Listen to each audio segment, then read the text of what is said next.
নমস্কার, আমি অ্যাস্ট্রোলজার কৃষ্ণপ্রসাদ প্রধান আপনাদের প্রত্যেককে আপনাদের চ্যানেল ইন্ডিয়ান অ্যাস্ট্রোলজিতে ওয়েলকাম জানাই। আশা করি সকলেই ভালো আছেন।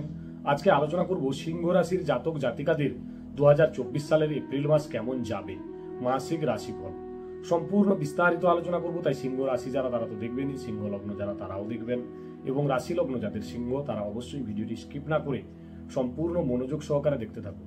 শুধু দেখলে হবে না, বুঝতেও হবে, এবং সবশেষে জানাবো কি করণীয়, কি করলে আপনারা এপ্রিল মাস আরো ভালো থাকতে পারবেন। তাই সর্বপ্রথমে দেখে নেব এপ্রিল মাসের শুরুতে গ্রহের গোচর অবস্থান।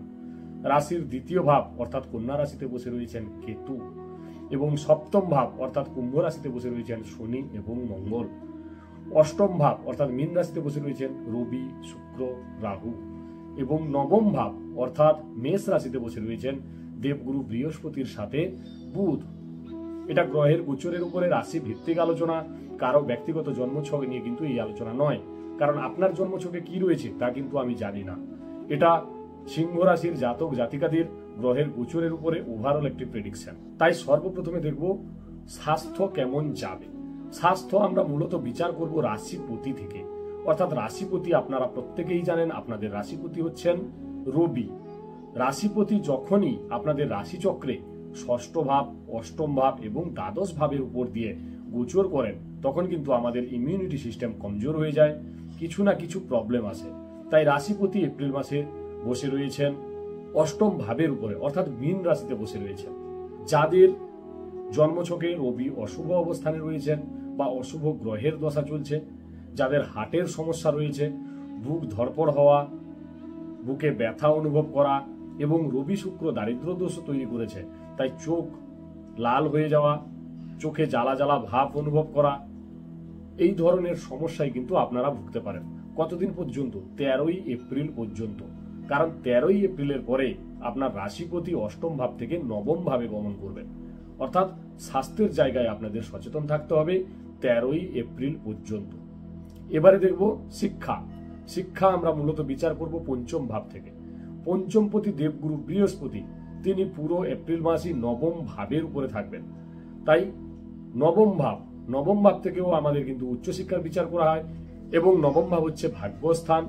তাছাড়া মিত্র ক্ষেত্রে রয়েছেন আপনার পঞ্চমপতি, তাই পঞ্চমপতি যেহেতু মিত্র ক্ষেত্রে রয়েছেন, শুভ অবস্থানে রয়েছেন, ভাগ্যস্থানে রয়েছেন, তাই শিক্ষায় আপনারা সফলতা পাবেন। শিক্ষায় আপনাদের কোনো রকম কোনো অসুবিধা থাকছে না।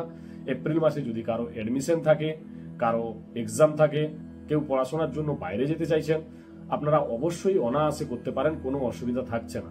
কিন্তু 10ই এপ্রিলের পর বুধ যখনই বক্রী হয়ে তিনি অষ্টম ভাবে যাবেন, রাহুর সাথে যুক্ত হবেন, নিচস্থ হয়ে যাবেন, তখন কিন্তু আপনাদের ডিসিশন নেওয়ার ক্ষেত্রে একটু প্রবলেম হতে পারে।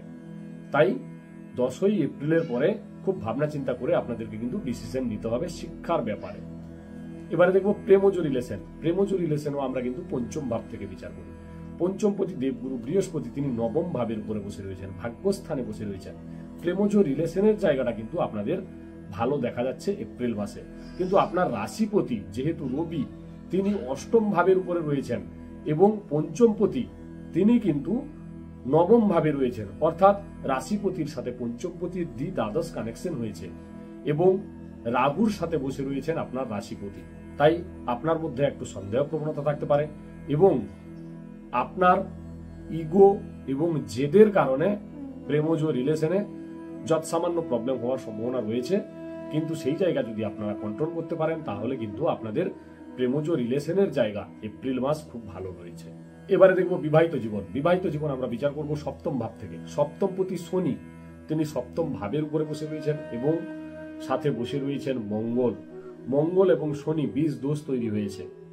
মঙ্গল হচ্ছে অগ্নিকারক প্ল্যানেট, এবং শনির মধ্যে রয়েছে জেদ। তাই এপ্রিল মাসে আপনার পার্টনারের মধ্যে একটু ইগো থাকবে, জেদ থাকবে, উনি যেটা বলছেন সেটাই ঠিক। কিন্তু আপনার রাশিপতিও রবি, অগ্নিকারক প্ল্যানেট, তাই দুজনের মধ্যে ছোট ছোট কথায় একটু অশান্তি হওয়ার সম্ভাবনা রয়েছে। কতদিন পর্যন্ত? 23 এপ্রিল পর্যন্ত, কারণ 23 এপ্রিলের পর মঙ্গল অষ্টম ভাবে গমন করবেন, এবং সপ্তম ভাবে সপ্তমপতি শনি তিনিই থাকবেন। তাই 23 তারিখের আগে পর্যন্ত দুজনের মধ্যে একটু সমস্যা হওয়ার সম্ভাবনা রয়েছে, কিন্তু 23 তারিখের পরে কোনো রকম কোনো সমস্যা আপনাদের বিবাহিত জীবনে থাকছে না। এবারে দেখব ভাগ্য, ক্যারিয়ার এবং ব্যবসা। ভাগ্যপতি মঙ্গল তিনি সপ্তম ভাবের উপরে বসে রয়েছেন, অর্থাৎ কেন্দ্রস্থানে বসে রয়েছেন, রাশির উপরে দৃষ্টি রয়েছে এবং নবম ভাবের উপরে দেবগুরু বৃহস্পতি রয়েছেন। তাই ভাগ্য আপনাদের কিন্তু পূর্ণরূপে সহায় হবে। যে সমস্ত কাজে ভাগ্যের প্রয়োজন হয়, কোনো বড় ইনভেস্টমেন্ট করতে চাইছেন, জমি কেনা বেচা করতে চাইছেন, বা নতুন কোনো ব্যবসা শুরু করতে চাইছেন, কোনো কারখানা আরম্ভ করতে চাইছেন, কোনো মাঙ্গলিক অনুষ্ঠান করতে চাইছেন, যে সমস্ত কাজে ভাগ্যের প্রয়োজন হয় আপনারা অনায়াসে করতে পারেন। কিন্তু লক্ষ্য রাখবেন 23শে এপ্রিলের আগে হলে সব থেকে বেশি ভালো ফল আপনারা কিন্তু পাবেন, কারণ 23শে এপ্রিলের পর ভাগ্যপতি মঙ্গল তিনি অষ্টম ভাবের উপরে গমন করবেন। তাই 23শে এপ্রিলের আগে আপনাদের এই সমস্ত কাজ থাকলে অবশ্যই করে নেওয়া উচিত। 23শে এপ্রিলের পর না করাই ভালো।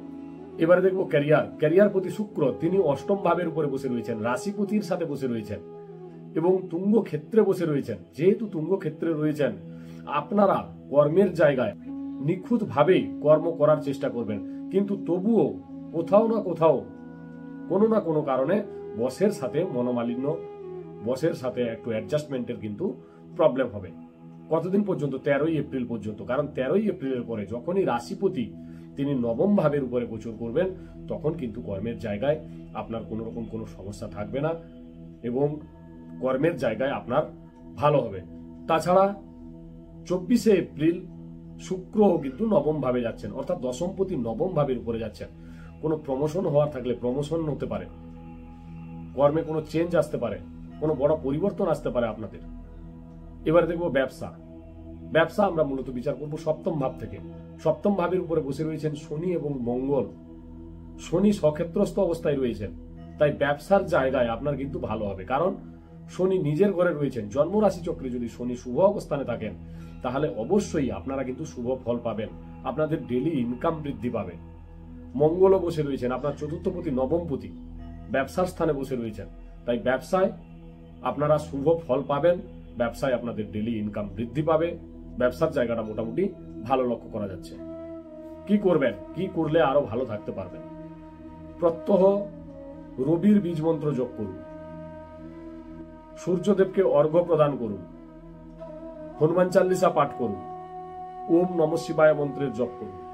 আজকে এই পর্যন্ত। যদি ভালো লাগে লাইক, কমেন্ট, শেয়ার অবশ্যই করবেন এবং চ্যানেলটিকে সাবস্ক্রাইব করুন, যাতে নেক্সট ভিডিও ছাড়ার সাথে সাথে সবার আগেই নোটিফিকেশনটি আপনার মোবাইলে চলে আসে। সবাই ভালো থাকবেন, সুস্থ থাকবেন। আজকে এই পর্যন্ত। নমস্কার।